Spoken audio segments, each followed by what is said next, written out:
എസിനെ അദ്ദേഹത്തിൻ്റെ സഹപ്രവർത്തകരായിരുന്നവർ, അദ്ദേഹത്തിൻ്റെ രാഷ്ട്രീയ ജീവിതത്തിൻ്റെ പാത പിന്തുടർന്നവർ, അദ്ദേഹത്തിനോടൊപ്പം പതിറ്റാണ്ടുകളായി പൊതുപ്രവർത്തന രംഗത്തുണ്ടായിരുന്നവരൊക്കെ അദ്ദേഹത്തെ ഓർക്കുകയാണ്. വി എസിൻ്റെ വിയോഗം യഥാർത്ഥത്തിൽ അല്ലെങ്കിൽ കേരളത്തിൻ്റെ പൊതുമണ്ഡലത്തിൽ, കേരളത്തിൻ്റെ പൊതുജീവിതത്തിൽ ഉണ്ടാക്കിയിരിക്കുന്ന ശൂന്യത എന്ന് പറയുന്നത് അത് വളരെ വലുതാണ്. വാക്കുകൾക്ക് അതീതമായൊരു ശൂന്യതയാണ് അത് സൃഷ്ടിച്ചിരിക്കുന്നത്. അത് മറ്റു ഒന്നും കൊണ്ടുമല്ല. അദ്ദേഹത്തിൻ്റെ ഓർമ്മ നശിച്ചിരുന്നു. അദ്ദേഹം കിടക്കയിലാണ്. പക്ഷെ അങ്ങനെയൊക്കെ പറയുമ്പോഴും വി എസ് അവിടെ ഉണ്ട് എന്നത് പലരെയും ഒരു ഒരു ഒരു ഒരു പ്രതീക്ഷയായിരുന്നു. വി എസ് അച്യുതാനന്ദൻ അവിടെ ഉണ്ട് എന്നതൊരു പ്രതീക്ഷയായിരുന്നു. അനീതികൾക്കെതിരെ ശബ്ദമുയർത്താൻ ഒരു വി എസ് ഉണ്ട് എന്നതൊരു പ്രതീക്ഷയായിരുന്നു. പോരാട്ടങ്ങൾ നയിക്കാൻ വി എസ് ഉണ്ട് എന്നത് പലരുടെയും ഒരു പ്രതീക്ഷയായിരുന്നു. തെറ്റുകൾക്കെതിരെ ചൂണ്ടുവിരൽ ഉയർത്താൻ ഒരു നേതാവുണ്ട്, വി എസ് അവിടെ ഉണ്ട് എന്നത് പലരുടെയും പ്രതീക്ഷയായിരുന്നു, ആശയായിരുന്നു. അങ്ങനെ വി എസ് അച്യുതാനന്ദൻ എന്നത് ഞാൻ നേരത്തെ പറഞ്ഞതുപോലെ കേവലം രണ്ടക്ഷരങ്ങളല്ല, അത് പോരാട്ടത്തിൻ്റെ പ്രതീകമാണ്, ചെറുത്തുനിൽപ്പിൻ്റെ പ്രതീകമാണ്, അത് വിപ്ലവ വീര്യത്തിൻ്റെ പ്രതീകമാണ്, നിലയ്ക്കാത്ത സമര മുഖങ്ങളിലെ വലിയ കാഴ്ചകളുടെയൊക്കെ പ്രതീകമായിരുന്നു. അപ്പോൾ കേരളത്തെ ധാർമ്മികമായി നയിക്കാൻ, കേരളത്തെ നൈതികതയെ ഉണർത്താനൊക്കെ വി എസ് അച്യുതാനന്ദൻ എന്നൊരു നേതാവുണ്ട് എന്നതായിരുന്നു നമ്മളുടെ ഇതുവരെയുള്ള പ്രതീക്ഷ. ഞാൻ ഇപ്പോൾ doctor T M Thomas Isaac, മുൻ ധനമന്ത്രി, ടെലിഫോൺ ലൈനിലുണ്ട്. Shri doctor T M Thomas Isaac, എന്താണ് ഈ ഘട്ടത്തിൽ എനിക്ക് താങ്കളോട് ചോദിക്കേണ്ടതെന്നറിയില്ല. താങ്കൾക്ക് പറഞ്ഞാലും പറഞ്ഞു തീരാത്തത്ര അനുഭവങ്ങൾ, ഓർമ്മകൾ, പാഠങ്ങളൊക്കെയുള്ള ഒരു സമാനതകളില്ലാത്ത നേതാവ്, അതല്ലേ വി എസ്? അതെ. കേരളത്തിലെ കമ്മ്യൂണിസ്റ്റ് പ്രസ്ഥാനത്തിന്റെ ആദ്യ തലമുറ നേതാക്കളിൽ ഏറ്റവും സമുന്നതനായിട്ടുള്ള നേതാവായിരുന്നു വി എസ് അച്യുതാനന്ദൻ. പക്ഷെ ആ തലമുറ നേതാക്കളില് വി എസിനെ മാറ്റി നിർത്തിയിട്ടുള്ള പ്രധാനപ്പെട്ട ഘടകം, അതിൽ മഹാഭൂരിപക്ഷവും വന്നത് ഇടത്തരക്കാരിൽ നിന്നും, അതല്ലെങ്കിൽ ഉയർന്ന വിദ്യാഭ്യാസ യോഗ്യതയൊക്കെ ഉള്ള ആളുകളിൽ നിന്നുള്ളവരായിരുന്നു. എന്നാൽ വി എസ് അച്യുതാനന്ദൻ ഒരു പാവപ്പെട്ട തൊഴിലാളി കുടുംബത്തിൽ നിന്ന് വളർന്നു വന്ന് തൊഴിലാളിയായി ജീവിതം തുടങ്ങി. കർഷക തൊഴിലാളികളെയും കയർത്തൊഴിലാളികളെയൊക്കെ സംഘടിപ്പിക്കുന്നതിൽ വ്യാപൃതനായി.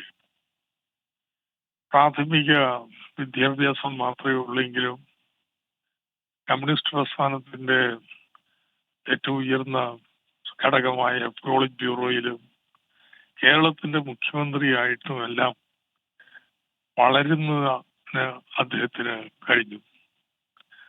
അത് തീക്ഷ്ണമായ സമര പോരാട്ടങ്ങളിലൂടെയാണ്.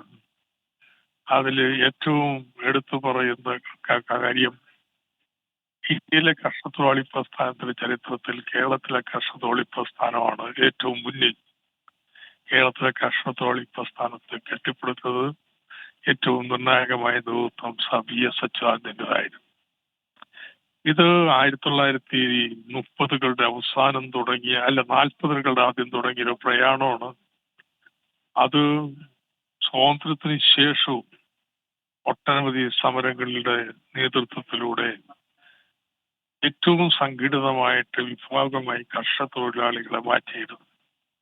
ഇതുപോലെ തന്നെ കയർത്തൊഴിലാളികളെ സംഘടിപ്പിക്കുന്നത് നമ്മുടെ സ്വാതന്ത്ര്യ സമരത്തിലെ ഏറ്റവും ഉജ്ജ്വലമായ ഇടമാണ് പുനഃപ്രവല സമരം. അതിൻ്റെ ഒരു സമര പോരാളിയായിരുന്നു. കമ്മ്യൂണിസ്റ്റ് പാർട്ടിയുടെ നേതാവായി അതിലൂടെ ഉയർന്നു. അങ്ങനെ 57 ആവുമ്പോഴേക്കും ആലപ്പുഴയിലെ കമ്മ്യൂണിസ്റ്റ് പ്രസ്ഥാനത്തിന്റെ ആലപ്പുഴ ഘടകത്തിന്റെ സെക്രട്ടറി ആവാം.